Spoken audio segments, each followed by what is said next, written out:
bienvenue au Musée McCord. Je me présente, je suis Suzanne Sauvage, la présidente et chef de la direction du Musée McCord. Et je suis très heureuse de vous accueillir au colloque À la recherche du savoir, nouveaux échanges sur les collections du Musée McCord. Le Musée McCord est très heureux de présenter cet événement dans le cadre de notre collaboration avec le programme de recherche de l'Université du Québec à Montréal, programme qui s'intitule Montréal, plaque tournante des échanges, histoire, patrimoine, devenir. Nous en sommes d'autant plus heureux que ce colloque réunit de nombreux chercheurs dont le travail a porté sur nos collections, nos précieuses collections. Et au cours des prochains jours, pour ceux d'entre vous qui reviendront demain et samedi, ils viendront partager le fruit de leur découverte avec leurs collègues, les conservateurs, le personnel du musée, ainsi qu'avec le public intéressé par Montréal et son important rôle dans l'histoire du Canada. This initiative aims to open a dialogue on new territories of research and spur discussion to increase knowledge about the museum's collection, which, as you may know, is one of the largest sources of documentation and original artifacts in Canada for historical research. Results of recent research illustrating some of the new ways the McCord Museum historical collection are being studied will also be presented. It is yet another example of our commitment to research and to the dissemination of our collections. Our priority here at the McCord Museum is to increase knowledge about our collections and to foster a dialogue with the research community in order to widely promote the history of Montreal. C'est donc dans cette perspective que nous vous proposons ce soir une table ronde qui s'intitule « Des voix venant des voûtes, la biographie d'objets et les collections du Musée McCord », qui sera présidée par Mme Joanne Burgess de l'Université du Québec à Montréal et animée par MacKay, chef restauration ici au musée, Guislaine Lemay, conservatrice ethnologie et archéologie, ainsi que Cynthia Cooper, conservatrice costumes et textiles, toutes deux bien sûr, du Musée McCord. Il sera notamment question de la conservation de l'objet identitaire ainsi que de la collection costumes et textiles du Musée McCord. Et je vous invite à poursuivre la discussion après le colloque en prenant un verre de vin tous ensemble. En terminant, j'aimerais souligner que ce programme bénéficie d'une subvention du Conseil de recherche en sciences humaines du Canada et que nous remercions le Conseil, bien sûr, très chaleureusement. J'aimerais maintenant vous présenter la présidente de cet événement, Mme Joanne Burgess. Alors, Joanne, que certains d'entre vous connaissez, j'en suis certaine, est professeure d'histoire à l'Université du Québec à Montréal depuis 1981. Elle y enseigne l'histoire socio-économique et urbaine du Québec et du Canada, ainsi que l'histoire appliquée. Joanne dirige le laboratoire d'histoire et de patrimoine de Montréal, une équipe de recherche en partenariat depuis 2006, ainsi que le partenariat de recherche Montréal, plaque tournante des échanges, histoire, patrimoine, devenir. À l'UQAM, elle assume également la fonction de directrice de l'Institut du patrimoine. Alors, vous pouvez constater que c'est une femme occupée, mais ce n'est pas tout. Ces recherches intègrent aussi un intérêt pour le patrimoine urbain. Elle a ainsi participé à la réalisation d'études visant à documenter le patrimoine du Vieux-Montréal ainsi que l'histoire et le patrimoine de l'arrondissement historique et naturel du Mont-Royal. Depuis plusieurs années, Joanne Burgess collabore au travail de l'Écomusée du Fier-Monde, où elle fut commissaire des expositions Paysages industriels en mutation en 1996 et une peine d'histoire le lait à Montréal en 2003.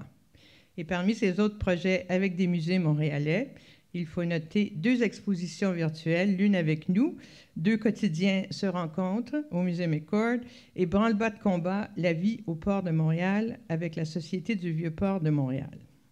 Elle a également contribué à des réalisations visant à faire de l'histoire un levier de développement social et communautaire.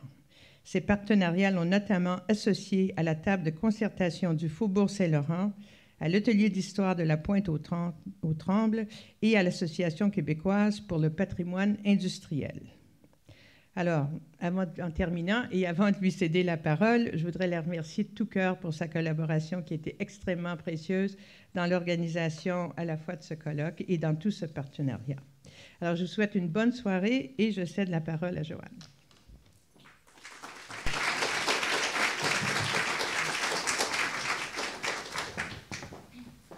Bonsoir, good evening.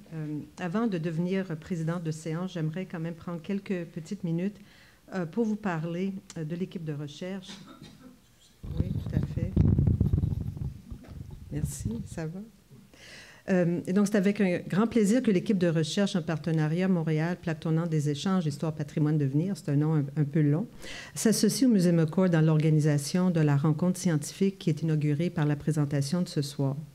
Permettez-moi de prendre quelques instants pour vous présenter l'équipe de recherche que je dirige. Ce partenariat réunit des chercheurs universitaires et des partenaires des milieux de la culture et du patrimoine afin d'explorer l'histoire et le patrimoine de Montréal. Grâce à une généreuse subvention du Conseil de recherche en sciences humaines du Canada, nous avons entrepris un programme de recherche sur 5 ans, jusqu'en 2017, vous devinez peut-être pourquoi 2017, visant à comprendre Montréal dans son rôle historique exceptionnel de plaque tournante des échanges, que ce soit des biens, des personnes ou des savoirs. Our project examines the economic, cultural, and social forces which shaped the city's history and its relationships to the wider world, contributed to its rich cultural heritage, and continue to fashion its identity today. The McCord Museum is a key partner in this project for a number of reasons. Its wonderful collections, its exceptional curators, and its expertise in bringing Montreal's history to life in its exhibitions and its online exhibits and tools. Avant de changer de rôle et d'amorcer la présidence de la séance inaugurale de ce colloque, j'aimerais remercier les autres membres du comité scientifique, Mesdames Cynthia Cooper et Céline Widmer du Musée McCord, et ma collègue Natasha Zouarich de l'UQAM. J'aimerais aussi souligner le soutien logistique exceptionnel de Mesdames Marion Beaulieu et Aurélie Brulet. Donc, avec mon nouveau chapeau, cette première séance nous invite à être à l'écoute des voix venant des voûtes du McCord. Ces voix nous seront transmises par 3 conservatrices du musée que nous entendrons à tour de rôle. Après leur présentation, nous aurons une période de questions et d'échanges. A few remarks on how the next few minutes will unfold. We will have the pleasure of hearing from our 3 presenters, followed by questions and comments from you. That's when the audience participation must begin. I ask you to save your questions till the end of the presentations. As you will have noticed, some presentations will be in English, others in French, et les discussions pourront avoir lieu dans l'une ou l'autre de ces langues. Permettez-moi de vous présenter notre première conférencière, Madame Cynthia Cooper. Cynthia Cooper is head Collections and Research and Curator Costume and Textiles at the McCord Museum. She holds a Master of Science in Historic Costume and Textiles from the University of Rhode Island. She received the Richard Martin Exhibition Award from the Costume Society of America in 2009 for the McCord Museum exhibition Reveal or Conceal, and in 2003 as a member of the curatorial team of Clothes Make the Man.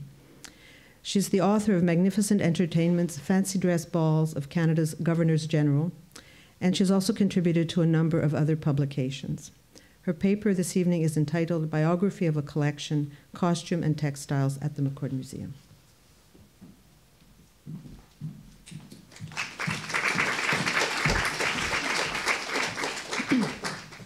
Merci, Joanne. Bonsoir. Good evening. J'ai préparé ma conférence en anglais, mais il me ferait grand plaisir après de répondre à vos questions en français. I'm going to introduce you tonight to the McCord's Costume and Textiles collection. Today it contains over 18,000 objects of dress and fashion spanning 3 centuries. It is the largest collection of Canadian material of this type in the world. And I should mention that the term costume, used to refer to clothing worn in the past, is growing ever more obsolete and is being replaced in many contexts by dress and fashion. The 2 of them cover the same notion. A few items came into our collection with the donation given by David Ross McCord to McGill in 1919, and they show his antiquarian collecting focus on objects associated with Canadian heroes, or in this case, a heroine. The collection continued to grow through the 1920s, 30s, and 40s, through some individual donations, but many orchestrated by Frederick Cleveland Morgan, who worked for the Montreal Museum of Fine Arts on a volunteer basis, but nonetheless he was their curator of decorative arts, and he was simultaneously collecting for them and directing donations of dress and fashion to the McCord. But our official founding happened in 1957 and under director Isabelle Dobell. And this was a key moment because fashion collections were burgeoning in art museums all over North America. And at this time, there was a set of values for what the McCord should acquire, which had come a long way from David Ross McCord's. Tonight, I'd like to propose a certain way of looking at the objects in this collection, as well as the life story of the entire collection through 3 case studies. And to begin, I'd like us to consider this garment, acquired right around 1957. From this image of the back, it appears to be a splendid example of a fashionable dress of 1903. However, when we turn it to the front and get up close, it no longer looks quite like it ought to for mainstream fashion for that year. And in fact, the figure in the center shows probably what this dress might have looked more like that lace panel would have extended all the way down the center at the front, and the 2 side pieces would not have met in the front the way they do in this image. So we see that some significant components have been removed and others have been altered. And then when I take you inside the dress, there are a number of surprising finds. So you see where I'm undoing the laces, and then in the next slide, you see that in the lining, there are 2 very long slits with lacing. And because they extend from above the bust to well below the hip line, we see that these laces were meant to be loosened to expand the size of the dress with the size of the wearer. And it tells us that this was actually a maternity dress, which is an exciting discovery. But then you see there are actually 2 shades of blue lining, and here I'm showing the inside of one of those lining pieces and the outside. And the lighter blue is actually polyester, which did not exist in 1903, obviously, but which is just one indication of the extensive replacement of original components, probably before it arrived in the museum, in what appears to be an attempt to replicate period construction details, although we'll never know the exact intent. This garment illustrates a fairly common issue I encounter in my practice as curator. While the physical presence of an object can make it appear to be a direct representative of the past at a single given moment, the more we probe its internal evidence or its story, the more we find it is often not so neat. Objects can be very complex or messy, and this dress is a mess. An outwardly lovely mess from the back at least, but a mess nonetheless. Its voice of authenticity has long since been destroyed or tempered. The aesthetic vision of its creator has been adulterated, and any information to reveal the extent of his or her technical skill obscured. Indications of its user's relationship to her changing body have been placed beyond our grasp. But I do think it's an apt illustration, however, of the way we might benefit from considering objects as indicative of process, rather than as a static reflection of one particular moment of the past. When we see the object as a tangible witness to a sort of life story, it can seem less of a mess, or at least a source of more productive questions. And perhaps clothing, more than any other type of artifact, begs to be understood in terms of biography, because the notion of temporality in fashion means we most typically link an object of dress to a very precise moment, the moment when it was the height of fashion, like 1903 in the case of this dress. But the more we're able to grasp details of an object's life story beyond its short moment as fashion, the better we are able to unlock its potential to serve as historical evidence in sometimes unexpected ways. Physical modifications to an object reveal just one type of biography, however. The concept of the cultural biography of things has perhaps been most famously articulated by Igor Kopytov in the essay with the same title. Kopytov, in this essay, highlights how his processual model can make salient what otherwise might remain obscure. And as a curator, I find that his approach opens many doors to understanding, not just the individual object, but the collection itself as a process or as a site of shifting meanings. Kopytov deals with things as commodities, meaning they have both use and exchange value. He discusses how this exchange value changes over time and how objects which are withdrawn from the exchange sphere are decommoditized and potentially singularized, as is the case when they enter a museum collection as art or historical artifact. And by way of illustration, as to how Kopytov's model is useful in understanding fashion, in particular in museum collections, I would like to draw your attention to my second case study, this dress, a Christian Dior 1949 creation entitled Cygne Noire, one of about 100 labeled garments and accessories that were part of a single donation in 1967. No doubt it was acquired as a magnificent example of a French haute couture dress. It's the sort of garment which was, and is today, unquestionably museum-worthy. And in fact, several other major art museums in the world have examples of Cygne Noire, including the Met and the V&A, to name just a couple.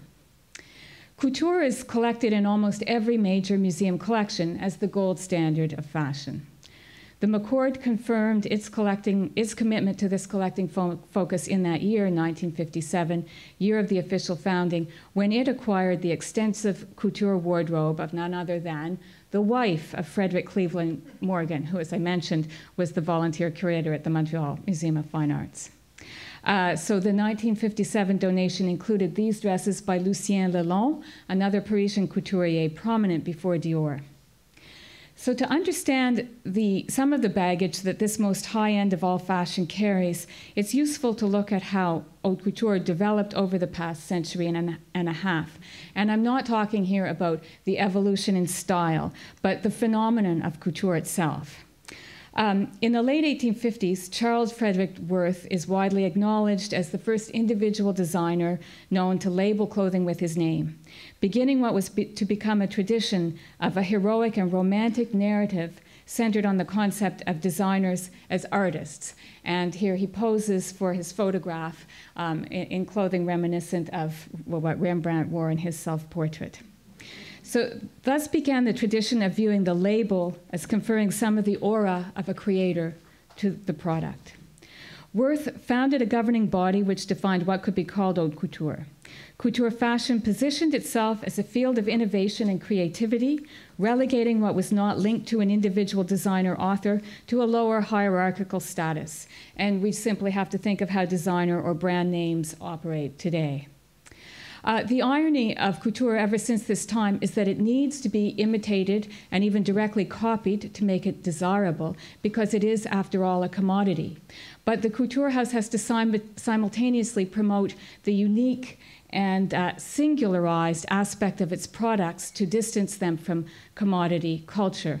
And this is one of my favorite quotes that explain this phenomenon from Nancy Troy's study of Paul Poiret, another couturier, when she says, "This is the essence of the fashion conundrum, the contradiction that characterizes the supposedly unique and erratic object when it is subjected to the conditions of mass consumption in an industrialized economy." So in other words, designer clothing was being singularized even as it was being sold as a commodity. And it follows that it has been preserved often in individual wardrobes and handed down through generations. It's not the only reason clothing is intentionally preserved, but this seems to account for a large part of it. So what I'm getting at is that collecting Cygne Noire in 1967, or even collecting it today, was not simply a reflection of curatorial intent, but of a much broader system of shared values privileging the singularized for its very singularity. But if these values exist outside the museum, museums nonetheless continue to reinforce them and add to the complexity of the baggage surrounding the designer aura through blockbuster designer fashion exhibitions. This is a scene from the Jean-Paul Gaultier exhibition. Such exhibitions typically downplay, if not outright erase, the commercial aspect of the dual nature of fashion, elevating the object as a product of artistic vision.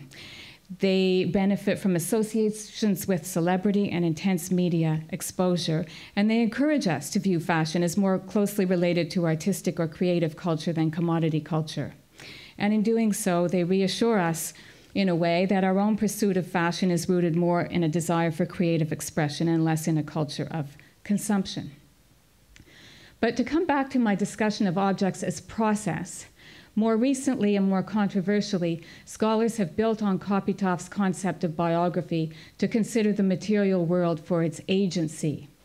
So proponents of this idea argue that objects are not only the result of human agency in their creation and commoditization, but they have the capacity to shape sensory experience of the world. Whoops, okay, sorry. For instance, if we go back to our blue dress, its construction not only reflects the state of technology of garment design for pregnancy in 1903, but I think we can easily relate here to how, as a woman gradually adjusted the lacing over weeks and months, these technologies of garment construction and the garment itself shaped the embodied experience of pregnancy. So of course we recognize that we venture onto thin ice if we posit that artifacts act beyond human control. But I think there's some benefit to explore this emerging attempt to take seriously how the material world affects human relations and how it might explain important shifts in the way we view and build collections. In other words, the collection as process. So if objects have agency as commodities when they still have a useful life, by extension, might they retain this capacity through the decommoditized or singularized phase of their lives as well? Agency has been more typically and more straightforwardly attributed to the curator and not the curated. But I'm asking you to imagine for a moment that the objects in a collection not only reflect changing institutional visions, but as we probe their internal evidence, they might continue on an ongoing basis to shape those visions. So could we see their meanings in their museum afterlife as more dynamic rather than static? And might a critical mass of objects shape and transform the way we as curators are compelled to unlock and tell object stories? So here is one case, and back to my second case study of Signes Noirs. In 2004, a donor came forward with a Signes Noir dress. I expressed my interest in it as an example, yet again, of the work of that most famous of couturiers, Dior. But then I realized, to my dismay, that the museum already owned the same Dior model, a seemingly identical dress. And my initial reaction was to believe that I had made an error. But this second example of the same dress pushed my inquiry in a new direction. While the official outlets for the purchase of couture would carefully ensure that the same dress could not be sold to two different clients in the same city, who might appear at the same social functions, other sanctioned channels for the distribution of such clothing could throw the system into disarray, and here was a case in point. The two dresses appear virtually identical from the outside, but they are quite different in their interior construction, and they complicate what we understand to date about the dissemination of haute couture in North America. Looking for new clues, we focused on the label in the dress donated in 1967, which indicates that it is almost certainly what is known as a bonded model from the New York store Henry Bendel. So what this means is that it was made at the House of Dior in Paris, purchased by Henry Bendel's store in New York, presented there at a number of fashion shows, used for making copies, and then, but to be imported would cost a great deal in customs duties. So they were imported in bond, and a tag like this was put in the skirt of the dress. This is not from the same dress, which indicated that they were imported free of duty. They had to be exported within 3 months. And we know that Montreal provided a ready market for these second-hand couture dresses, and that they were regularly sold off here, and perhaps to two other places, one other place, Toronto and Rio de Janeiro. The 2004 dress, although it bears Dior label falls slightly short of the typical refined construction one expects of Dior. And you can just see the lower one has the facing turned over the lining. The upper one does not. The lining is made of two different types of fabric, which is not really couture at all. And we see that it has straps, which shows that the client actually negotiated with the maker of the dress, be it the couture house or a licensee, to add an element not present in the original design. And one hypothesis might be that it was actually made here in North America, perhaps in Montreal under license, because Holtz did have the license in Canada to produce these garments and make official copies of Dior, but it was a year away from signing that agreement. So with this more recent perspective, I can see that the two dresses bear witness not only to a designer's creative output, but to the fallibility of the couture system and the ways in which it supported different channels of distribution simultaneously, seemingly to its own detriment, but undoubtedly to its own benefit. So these dresses in tandem, and really only because they are both extant, inform our understanding of how couture operated in the commodity sphere. In fact, they problematize their own singularization, and they transform our understandings of their historical value. And now I'd like to present one final case study. Today in museums, we find ourselves faced with the legacies not only of our collecting approaches and what broader collective values about how objects of dress may be found to be significant or not, but we have ourselves faced with these legacies and what they've imprinted on our publics. And yet a whole new set of different types of histories and stories are demanding to be preserved and told through collections. But these stories appear to have no related objects to tell them with, and collections seem to have no agency to compel us to do so. So how can we draw from objects what we need to know to make them relevant to these stories? So I'd like to look at this recently acquired pair of shoes, which it turns out is the sixth pair that we have with the label La Gioconda, which have come to us from now 4 different donors beginning in the 1960s. And here's the label. All share the attributes of appealing design and fine craftsmanship, which explains why they were singularized, saved, and donated. Our previous understanding of these shoes was limited to this, and the association of several with Henry Morgan and Company. And any which have been exhibited here at the McCord and elsewhere were presented as examples of shoe design of the 1920s and 30s. But we now have new knowledge as a result of some recent research initiatives available on the web, along with some primary source material that would formerly have been buried too deep to get at in any sort of efficient way, that might cast these shoes in a different light. Mr. Alfredo Sebastiani arrived in Montreal from Italy at the turn of the 20th century and found employment in a shoe factory. By the 1920s, he had accumulated sufficient means and experience in the shoemaking business to be able to found his own enterprise, to create a product that was at the top of its market niche. His shoes were advertised as the top of the line in Canada, and the extant examples would seem to bear out such a claim. Sebastiani, seated in the almost center front, slightly to the right, became a prominent citizen, a founder of the Casa d'Italia, and mayor of Baie d'Urfé. His 3 factories employed 1,000 people. In a newspaper interview in 1926, he spoke of his immigrant experience and gave advice to other new Canadians as to how they might succeed in this country, and to the native-born on why they should be respectful of immigrants and what they could offer the Canadian economy. So we can now see these shoes as witnesses to an early 20th century immigrant success in Canada. Sebastiani's story has yet another dimension, that of the internment of some 600 Italians in the early 1940s. A suspected fascist, Sebastiani was placed under house arrest while his 2 nephews, who ran the company along with him, of which this is one, were interned at Petawawa and then Fredericton for 3 years.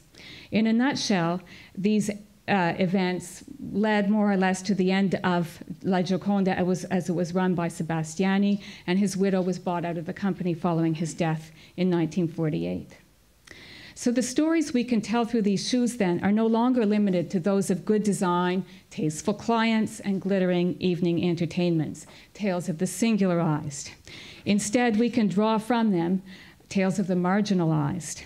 Seeing how their meaning has evolved as a process, shifting, transformable, and dynamic, gives us a new framework for unlocking new meanings. And it's my hope that such a framework may result in a new agency for these and other objects going forward, and perhaps, who knows, eventually a reshaping of the sort of synergies that determine what objects survive for posterity.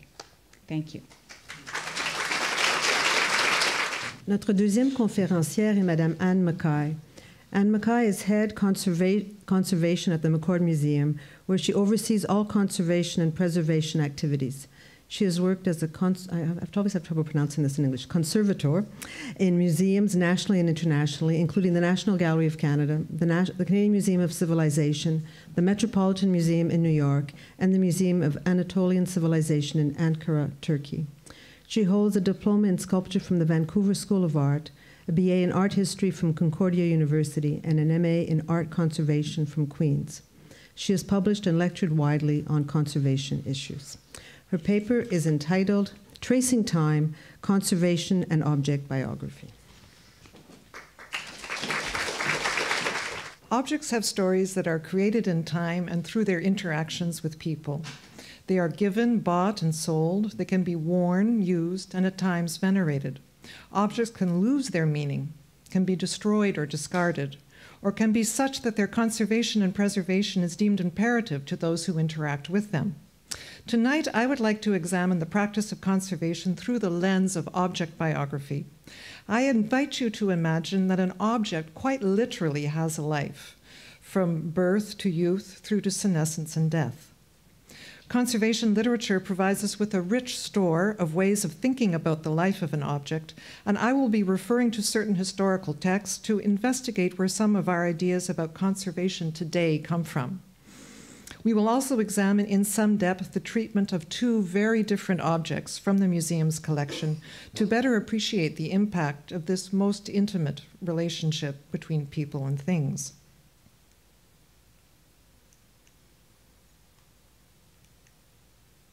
Although understanding an object's historical, social, or cultural context is essential for conservation practice, the conservator's first approach to the object occurs at the material level. At this first glance, the object is not a window onto something else. We do not look through it to understand a person, a community, a practice, or an historical event. The glass is opaque, so to speak, and an object simply is what it is. The object bears within its materiality an archaeology of evidence which speaks to its creation and its life. The task of the conservator is to sift through these layers, to decode this evidence through examination, and then to react in a timely way to ensure measures for the object's interpretation and preservation. Conservation is a part of the material life of the object. That is to say, it is an instrument of the object in that the object is served by treatment and indeed at times seems to demand it. At the same time, conservation provides a means of studying the object and is an active player in its life, as modern preservation activities contribute to the singularization of the object within the museum context. The passage of time is a great preoccupation for conservators, and we can't talk about the life of an object without speculating about its death. Although most objects in museums today can be expected to last longer than we will, their death has been imagined by some. They have asked, what would constitute the death of an object wherein it would no longer fulfill its function, where it might undergo a complete transformation or become inert matter? John Ruskin, the 19th century art historian and critic, bitterly attacked the then current practice in the restoration of buildings, describing it as a metaphorical death, the destruction of a building's historical and physical integrity, saying, "It is impossible as to raise the dead, to restore anything that has ever been great or beautiful in architecture." In denying the validity of the restoration practice of the time, which by today's standards would certainly be considered far too inventive, Ruskin imagined not only the building's creation and existence, but also its eventual fall into ruin or its death, which he termed that evil day which must come at last. Ruskin imagined the end of the life of a structure as something inevitable and preferable to its false extension through the life support of restoration. While in many respects Ruskin lost the restoration, his arguments did lead the restoration battle. His arguments did lead to the more responsible and less interventive conservation practices we know today. But in an odd sort of way, we still envision and even plan for the ultimate ruin of objects in our museum practice. Oh, sorry. Some objects suffer from inherent vice, a condition where intrinsic chemical stability will force decay to ruin in relatively short order. This is a negative consisting of silver salts on a cellulose nitrate base. Cellulose nitrate, the photographic film widely used between the late 1880s and the early 1940s, is an early plastic which is now known for its instability. The plastic literally auto-destructs, chemically decomposing to produce nitrous acid, which in turn catalyzes the further production of acid and the destruction of the film. This is an image of a print taken from the negative, which gives you an idea of the extent of the progressive image loss. But beyond objects with self-destructive tendencies, we should also be aware that giving access to more stable objects through exhibition and loan wears them out in tiny incremental steps, and most large museums have procedures in place to limit the exhibition of objects, especially those consisting of light-sensitive materials, by rotating them on and off display. These policies intrinsically imagine the death of the object, projecting into the future the decay of materials to total loss, at an acceptable rate to a defined time in the future, be it 250, 500, or 1,000 years hence. Here is an interesting example of a watercolor whose pigments have almost completely faded, but please note that this damage occurred before the work was acquired by the museum. Only a few splashes of colors remain. The bands of color at the top and the sides that were previously covered by a picture mat indicate that the sky and water were originally a bright blue and the foreground was green. Fortunately, the artist used a more stable ink and good quality paper, but the work itself, while not a ruin, has been transformed into something other, something less than the artist intended. I like to say that conservators do not aim for preservation unto perpetuity, but we are instead the managers of the deterioration of our collections.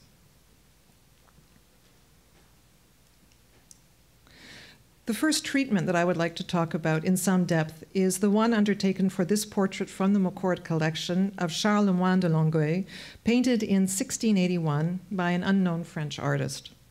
The work was recently conserved at the Centre de Conservation de Québec, undergoing a very successful treatment perfectly in line with current technical and ethical standards for conservation practice. Where do our ideas about the treatment of paintings come from? Again, looking through the filter of biography, I think it would be interesting to examine the thought of an important Italian art historian and conservator, Cesare Brandi, who was active in the middle of the last century. Just after the Second World War in Italy, Brandi was confronted with two issues: the disastrous destruction of art due to bombing during the war, and the lack at that time of a comprehensive theory of conservation with attendant standards of practice. Brandi wrote on a wide variety of topics concerning conservation, but I will focus on what he had to say about an object's life. Brandi proposed three different and distinct times in the internal life of a work of art. First, its creation by the artist. Second, the interval between creation and the work's apprehension. And finally, the moment of its recognition by the beholder, the instant of aesthetic appreciation. Having constructed this conceptual lifeline, Brandi then asked, within this framework of the life of the object, when is the appropriate time for the act of conservation treatment? He argued that during the treatment process, a conservator could not intellectually or morally enter the extra chronological time of the object and create an anachronistic imitation of the artist's work. This he termed restoration by fantasy. At a more concrete level, there could be no going back to original materials, because having evolved through time, they no longer existed. In other words, intellectually and materially, the original could not be a place of return for the conservator.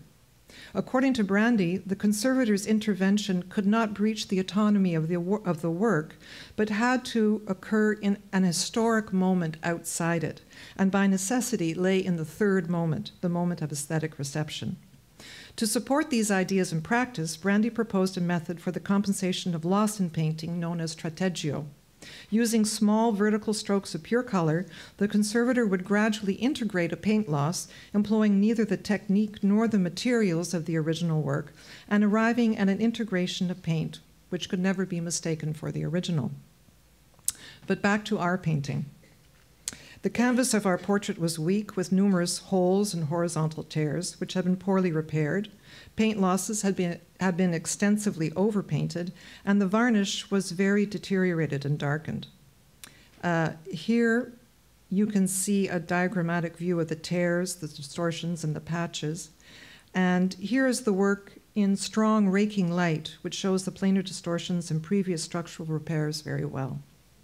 This image shows a detail of the process of varnish removal. So that the darker, more yellow areas that you see there, the squares, are still covered with varnish. The matter, lighter areas have had the varnish and the overpaint removed. This is an overall image before reintegration, certainly a decisive demonstration that one can only recover materials transformed by age. And here is the painting after conservation. Strategio is a technique that has always been best suited to early painting and murals and is not very often used today. However, Brandy had an indelible effect on conservation practice in his conception of the internal life of the object and the historic time of conservation treatment. Modern conservation practice has maintained that separation of creation, history, and intervention as a basic ethical tenet. Although not as obvious as strategio, contemporary methods of using isolating layers of varnish between the original layer of paint and the in-painting, the use of in-painting media different than the original paint, and here we have the use of pigments in a modern synthetic resin as the retouching medium, and the use of documentation and imaging technologies all lie within the spirit of Brandy's theory. This is a photograph, as an example, this is a photograph taken of the work after treatment under ultraviolet radiation, which allows us to see exactly where the in-painting has been done. These areas appear darker due to the non-fluorescence of the in-painting medium. While the treatment of this work was extensive, we have in no way gone back to the original. The conservation varnish is much more matte than the original would have been in order to diminish the visual disturbance of the planar deformations which remain in some areas of the canvas. The original paint surface still clearly shows wear and abrasion.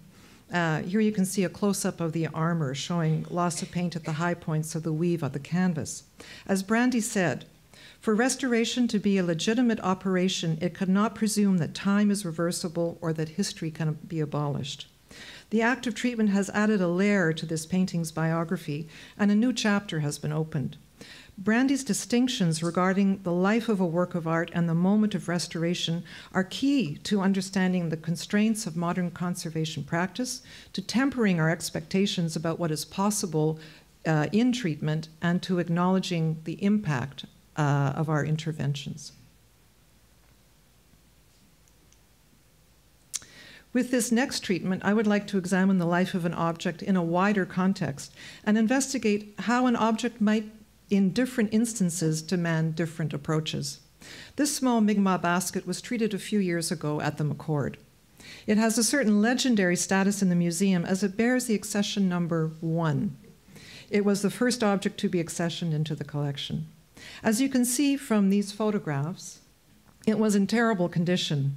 It was really not even possible to know what the object should look like, as it was so misshapen and dirty. In fact, this object had been misplaced at a certain point in its life at the McCord, most likely during the period of time when the collection was being stored and moved to several locations between 1935 and the early 1970s. It could have been crushed in a box or lost behind a shelving unit, and when it was finally found, had lost all association with its accession number and cataloging. David Ross McCord's original catalog entry in 1915 and other notes and correspondence identify it as a small oval basket with very fine beads strung on horsehair, made by members of the Mi'kmaq community and presented as a gift to Lady Falkland. Lady Falkland was the wife of Lucius Carey, Lieutenant Governor of Nova Scotia from 1840 to 1846, thus our dating of about 1845. It was only in 2002 that a volunteer working with the collection managed to match the basket with its original cataloging, and M1 officially rejoined the collection. The basket was treated in 2011 for 90 Treasures, our exhibition celebrating the 90th anniversary of the museum. Here are a few images of the treatment, which was truly a process of discovery about the object as it progressed. This is the beaded band had to be removed from the basket. Here's a during cleaning shot where you can see the incredible change of color as the beads were being cleaned. Here is a photograph showing the broken horsehair and loss of beading. And just as a technical note, one of the challenges was the size of the beads on this band. The lower beads are the smallest beads available on the market today. The upper line of beads are beads that were actually on the beaded band. And in the middle, we're lucky enough to have a store of older beads at the museum we can pick and choose from when we do treatments. Here's the band after integration, after rebeading. And this is just a very close-up view. The light yellow beads are the replacement beads, and there's new horsehair holding them in place with a little plug at the bottom there, which prevents the new horsehair strand from coming out of the lower bead. And here's the basket after treatment. What led to this basket being almost lost? To the dissociation of the object from our accumulated knowledge about it, then to its being treated and exhibited in 2011 as one of the most important objects in the museum's collection. Recent study of hybrid objects, with our example here, these being souvenir objects made by Aboriginal communities to be offered as gifts or sold as commodities to recipients outside the community, has led to a reevaluation of their importance. While in the past these objects were felt to be lacking authenticity, as they were too contaminated by culturally alien influences, today we find them thought-provoking, both because of the transactions that they were part of and because of their inherent material blending of cultures. And we are now studying, conserving, and displaying them. Objects act different roles for different people at different times in their lives, and sometimes this can result in neglect or even loss. M1 was near to destruction. Recent thinking in conservation has led us to understand that our relationship with an object is not the only one it will have in its life, and that its reality is multifaceted. This has led to a questioning of traditional notions of authenticity. While previous conventions about the goals of treatment have assumed the existence of an authentic state, which conservation may restore, many conservators now see this as problematic. Recently, the conservator Salvador Munoz Viñas has contended that the idea of the authentic is of little use in determining a conservation strategy. He argues that by definition, an object can only be authentically in the state it is now. In other words, a crushed and broken basket is in the completely authentic state of being crushed and broken. Munoz Viñas has suggested that we use the term preferred state instead of authentic state, that in fact we treat objects for a result that we prefer, because whatever that may be has meaning for us now. In doing so, we acknowledge that it is impossible to arrive at a state universally considered authentic, but simply one which is preferred by us. There is a postscript to this story. During the examination of the basket, it was noted that there was an obvious gap in the quality of the workmanship between the fabric component and the beading. The cloth basket was poorly crafted with inexpert stitching and sloppy construction, while the beading was intricate and very finely done. Suspicions were aroused by the bright pink color of the wool as well, and a sample was sent out for dye analysis. The dye was identified as an early synthetic, basic violet 10, first manufactured in 1887. This contradicts our dating of 1845 and throws into question the biography of the object as it has been understood until now. While experience has taught us that we ignore David Ross McCord's catalog entries at our peril, we also know that our Current knowledge about the basket is incomplete, and there are strands of this little object's story which have yet to be teased out from the past. I will conclude with this image of the companion portrait to the one of Charles d'Iberville de Longueuil. This is a painting of his wife, Elisabeth Suard d'Adancourt, also painted in 1681. Umberto Baldini, a younger colleague of Cesare Brandi, became internationally known through his treatment of works of art that had been badly damaged in the disastrous Florence flood of November 1966. He also wrote on the life of the object, describing it thus: "An object is created and exists in time. This he called bios. An object can experience its damage or destruction. This he termed thanatos. And an object can undergo treatment. This last he called eros."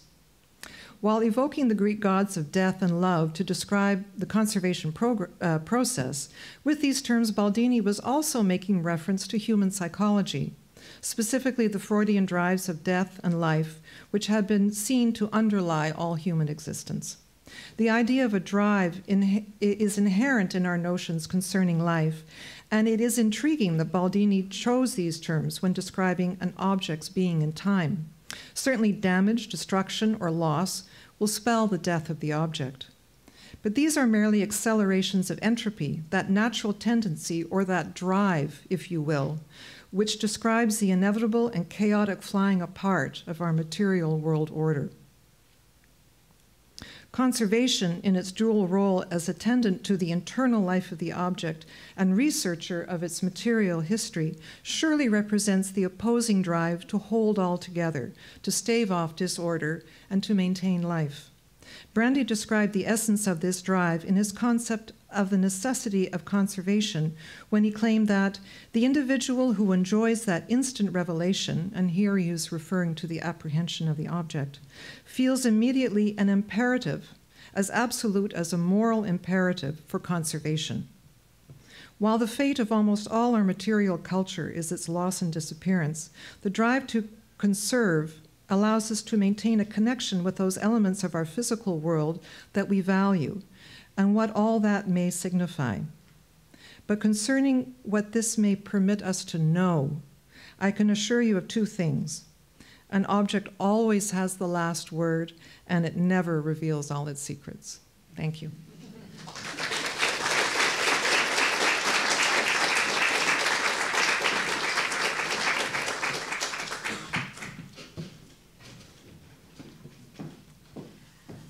Our third voice from the vaults is that of Madame Guislaine Lemay. Après avoir suivi une formation en archéologie à l'UQAM, puis en anthropologie, et avoir complété une maîtrise en ethno-histoire à l'Université de Montréal, Madame Lemay est maintenant conservatrice de la collection Ethnologie et Archéologie et conservatrice par intérim des arts décoratifs au Musée McCord. Elle travaille au musée depuis près de 20 ans.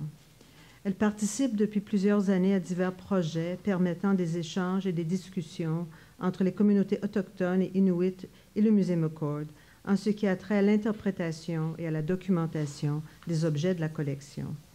Sa présentation s'intitule « L'objet identitaire, l'exposition porter son identité, la collection Premier Peuple ». Madame Lemay. Bonsoir. L'identité. C'est une question au cœur de nombreux débats dans nos sociétés. On peut penser au débat sur la charte des valeurs actuellement. Mais l'identité, c'est quoi? L'identité, c'est l'ensemble des gestes et des pratiques par lesquels nous établissons notre place face à l'autre. Elle est construite par une appropriation d'un certain nombre d'éléments, de codes, de règles, qui permettent à un individu de vivre en société et de développer un sentiment d'appartenance. Je dis une identité, mais en fait, je devrais dire des identités, puisque l'identité est plurielle. Nous avons des identités qui composent un tout, l'individu. Quelle est donc la place de l'objet dans la construction de l'identité? L'objet est un des éléments essentiels de notre environnement. Il fait partie des premiers contacts que nous avons avec le monde et a un rôle actif dans la construction identitaire. Chez les Inuits, par exemple, il va jusqu'à déterminer l'identité de l'individu au moment de sa naissance. Je m'explique. Dans son article « Du fœtus au chaman, la construction d'un troisième sexe inuit », Bernard Saladin d'Anglure révèle un magnifique témoignage, un souvenir intra-utérin, tel que raconté par Iqaluit, une femme de la région d'Igloolik, qui illustre le lien intime entre l'individu et l'objet. Voici le souvenir d'Iqaluit. Comme je regardais la porte, je me mis à penser que j'aimerais sortir. Je n'arrivais cependant pas à atteindre la porte. À gauche de l'entrée se trouvaient des instruments d'hommes. Je tendis la main vers eux et les saisis. Mais à l'idée que je pouvais avoir très froid quand je les utiliserais, je les remis à la place et, saisissant plutôt des instruments de femme, une petite lampe à l'huile et un petit couteau semi-lunaire, je sortis en faisant un gros effort. Ainsi, par le choix de l'objet, Loulou, le couteau semi-lunaire, et la lampe, Iqaluit a choisi son rôle de femme et par extension son sexe. L'objet est à la fois l'émanation et l'écho du milieu socio-culturel dans lequel il est produit ou interprété. Il est témoin physique de la trajectoire personnelle de son créateur ou de son acquéreur. Un objet est construit, donné, acquis, parce qu'il rejoint et communique des éléments identitaires d'un individu. Le sujet et l'objet se donnent sens mutuellement. Il est donc l'objectivation des identités. Dans cette idée de trajectoire, les objets sont des témoins d'un lieu et d'un temps et ont la capacité de créer un pont, une relation entre le passé et le présent. Ils accumulent et portent les marques d'une histoire de vie, formée d'éléments personnels, sociaux, économiques et politiques, une histoire qui évolue tout au long de son parcours de vie. Chez les premiers peuples, le lien avec l'objet est profond. Ils les voient comme faisant partie intégrante de leur identité. Il fait partie de qui ils sont, de qui ils ont été et de ce qu'ils deviendront. De la plus petite aiguille à la veste perlée la plus flamboyante, ces objets font partie de leur identité. L'exposition Porter son identité repose essentiellement sur ce lien, cette relation intime avec l'objet. Dans ce cas-ci, l'objet identitaire étant le vêtement. Pourquoi donc aborder la notion d'identité à travers le vêtement? On aurait pu utiliser l'art, la langue. Il existe une tendance universelle à se vêtir. Le vêtement est porté et donc compris par tous. Son intérêt est qu'il condense de nombreux enjeux identitaires et culturels spécifiques dans la mesure où il rend visibles les aspects immatériels de l'organisation sociale et de l'univers symbolique. Prenons l'amauti. L'amauti est le manteau traditionnel des femmes. Il se distingue par un grand capuchon, une poche pour le bébé appelée amaut et des basques frontales, kiniques et dorsales à couc. L'enfant est transporté dans l'amaut jusqu'à l'âge de 2 ou 3 ans. Traditionnellement, au-delà de la fonction protectrice évidente de ce vêtement, sa forme permettait aux connaisseurs de savoir de quelle région de l'Arctique la femme était originaire et, dans certains cas, transmettait des informations sur le groupe auquel elle était apparentée. L'amauti pouvait en outre révéler l'âge de la personne et son état matrimonial. L'élément le plus expressif de la fonction symbolique de l'amauti est le kinique, le panneau frontal, élément que l'on retrouve exclusivement sur les parkas de femmes de l'Arctique canadien. Certains termes en inuktitut associés à l'accouchement permettent de comprendre cet élément, le kinique, non seulement comme un élément de design, mais également comme une allusion formelle à la fonction de procréation de la femme. Kinesertok est le nom donné à une femme qui attend d'accoucher. Kineservik, celui de la maison où donnera naissance la femme. La poche du bébé, la maut, est un autre élément symbolique. À l'image de l'utérus d'une femme, cette poche sera agrandie pour accommoder l'enfant grandissant par l'ajout de bandes de peau. Austin Hammond, un aîné Tlingit, résume en une seule phrase toute l'importance du vêtement lorsqu'il a dit « À ceux qui me demandent où est votre histoire, je réponds « Nous portons notre histoire ». En effet, le vêtement a eu un rôle marquant dans leur histoire. Outil de construction et d'affirmation identitaire, Il a servi d'instrument de destruction identitaire au gouvernement fédéral à la fin du XIXe siècle, suite à l'adoption de la loi sur les Indiens, et agit comme étendard de résistance et de résilience face à ces tensions par les groupes autochtones. Quels étaient donc les impacts de cette loi sur l'identité? Et là, je parle de l'identité liée aux vêtements, puisque ça a affecté différents niveaux d'identité. Dans les années 1880, la plupart des premiers peuples du Canada sont confinés dans des réserves. C'est également à cette époque, en 1876, que sera adoptée la loi sur les Indiens, qui n'est qu'une des nombreuses mesures politiques gouvernementales destinées à assimiler les peuples autochtones dans la culture et les valeurs canadiennes dominantes. Cette loi accordait au gouvernement fédéral canadien un pouvoir exclusif sur tous les aspects de la vie des Autochtones, incluant le droit d'exprimer leur culture et de suivre leurs traditions. Ainsi, selon cette loi, il était illégal pour une personne des Premières Nations de paraître en public dans un vêtement traditionnel, à moins d'en avoir obtenu l'autorisation du ministère des Affaires indiennes. Ironiquement, cet article de loi a eu, jusqu'à une certaine mesure, l'effet inverse, puisque cette période a suscité une explosion d'énergie créatrice et innovatrice vouée à la fabrication et au port de vêtements distinctifs élaborés. Les sacs à bandoulière en sont un exemple spectaculaire. Ces sacs, faits entièrement de matière européenne et ornés de milliers de perles de verre, étaient fabriqués essentiellement pour l'apparence, comme symbole d'identité, de richesse et de statut. S'ils avaient au début une fonction utilitaire, à la fin du XIXe et au début du XXe siècle, un grand nombre de ces sacs étaient munis de fausses peaux ou d'aucune peau, de poche ou d'aucune poche. Ils vont devenir un élément important des tenues officielles utilisées par les hommes et à l'occasion les femmes, surtout lors de cérémonies et de célébrations.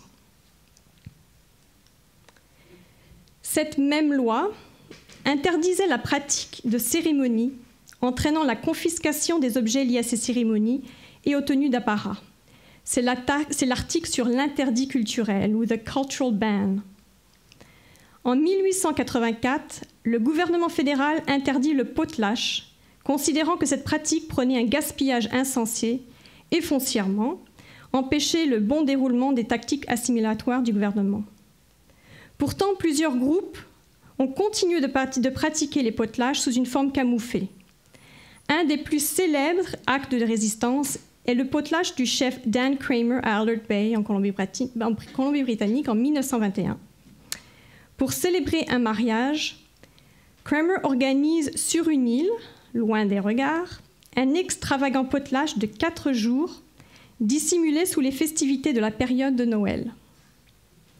Découvert ou dénoncé, les fonctionnaires fédéraux en poste à Alert Bay voient ce potelage comme un intolérable défi à leur autorité. 50 personnes sont arrêtées et plus de 500 objets confisqués, dont des cuivres, des masques, des coiffes, des coffres et des couvertures. Tous des objets porteurs d'éléments spirituels, d'affirmation sociale, reflets de leur culture et de leur résistance politique. Et parmi les inculpations, et je cite, Charlie Hunt a fait un discours, c'est une peine, 6 mois d'emprisonnement pour récidive. Herbert Martin a dansé, 2 mois d'emprisonnement. Certains objets seront vendus, d'autres envoyés dans des grands musées. Mais paradoxe incroyable, lors de cérémonies officielles nationales organisées par le gouvernement, on demande aux groupes autochtones de représenter ces mêmes cérémonies de danse interdites par la loi. Mais plus dévastateur encore, cette loi donnait le droit au gouvernement de retirer les enfants de leur famille. Les enfants étant vus comme plus faciles à modeler que les adultes, c'est ainsi qu'à la fin du XIXe siècle, les enfants des Premières Nations, des Inuits et des Métis de 6 à 15 ans ont été enlevés à leur famille et envoyés dans des pensionnats pour la première fois. Ils arrivent portant les vêtements distinctifs de leur communauté, habillés avec soin par leur mère, comme témoignage de qui ils sont. Mais dès leur arrivée, ils sont vêtus d'uniformes, leurs cheveux coupés, et ils reçoivent un nom occidental. Les connaissances et les langues traditionnelles sont interdites, puisqu'il faut effacer de l'enfant son identité autochtone. Au-delà des souffrances physiques et psychologiques profondes subites, ces enfants ont été dépossédés de leur identité et d'un sentiment d'appartenance. Les blessures sont encore profondes. La dernière école a fermé en 1996. Et la guérison sera longue, mais leur survie en tant que peuple distinctif témoigne de la puissance et de la résilience de leur identité. Et ils sont nombreux à le dire. Le vêtement a joué un rôle essentiel dans ce processus, car l'histoire est à la fois vécue et portée. Des communautés entières ont été revitalisées par le fait, en apparence simple, de réclamer un vêtement, puisque cette réclamation est accompagnée par un renouvellement d'une pratique ou d'une cérémonie culturelle et par l'application d'un savoir ancestral. Cela ne pourrait être plus manifeste que dans les couvertures à boutons des groupes de la côte du Nord-Ouest. Les motifs représentés sur ces couvertures sont les emblèmes de l'histoire de la famille et de son clan et font référence à des droits, des privilèges et des responsabilités. En 1985-86, le UBC Museum of Anthropology à Vancouver organise une exposition intitulée « Robes of Power » sous la direction de Doreen Jensen. 20 nouvelles couvertures sont créées pour l'exposition par autant d'artistes. La création de ces couvertures contemporaines est une remarquable histoire de résilience et de réclamation identitaire. Elles vont au-delà de l'objet lui-même. Elles sont le reflet d'un savoir traditionnel associé à des chants, à des danses et à des rituels qui leur donnent vie. Elles ne peuvent pas vivre sans l'autre. Or, de 1884 à 1951, ces couvertures avaient été cachées au regard des agents des affaires indiennes et des missionnaires. L'importance de ces couvertures est dévoilée par Dorothy Grant, une des artistes qui a participé à cette exposition. Elle dit « We, the elders of the future, are lifting that rug by once again instigating potlashes, songs and dances based on our traditional roots, and by the inspiration to keep tradition moving, creating new songs, dances, and rituals. Where once the button blankets were sitting in closets, they are now worn by the people. » La couverture que vous voyez ici a été confectionnée par une artiste Kwakwaka'wakw du nom de Maxine Matilpi. Elle y a posé les emblèmes de sa famille, le soleil et le sisutl, un serpent bicéphale.